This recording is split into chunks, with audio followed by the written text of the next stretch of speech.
বাংলাদেশ ক্রিকেটে নতুন করে বিতর্কের সৃষ্টি হয়েছে। সাবেক অধিনায়ক তামিম ইকবালকে ভারতীয় দালাল বলে মন্তব্য করায় বাংলাদেশ ক্রিকেট বোর্ড বিসিবির এক পরিচালককে শোকজ করেছে।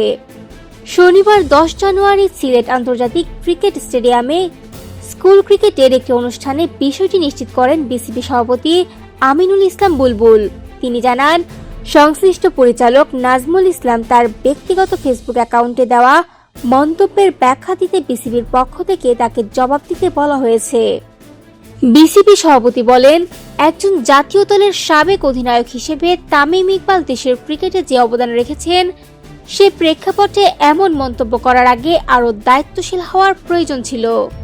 জাতীয় দলের একজন নেতৃস্থানীয় ক্রিকেটারের প্রতি সম্মান দেখানো প্রত্যাশিত ছিল বলেও মন্তব্য করেন তিনি।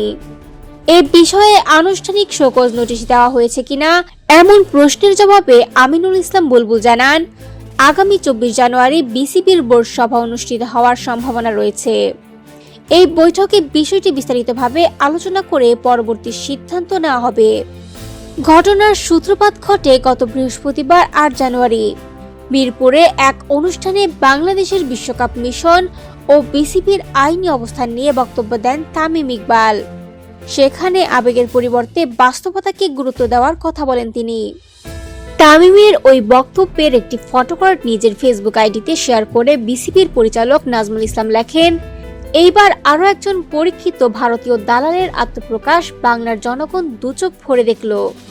মন্তব্যটি সামাজিক যোগাযোগ মাধ্যমে দ্রুত ভাইরাল হয় এবং শুরু হয় তীব্র সমালোচনার মুখে পড়ে ফটোকার্ডটি ডিলিট করলেও নিজের অবস্থানে অনড় থাকার কথা জানান নাজমুল ইসলাম।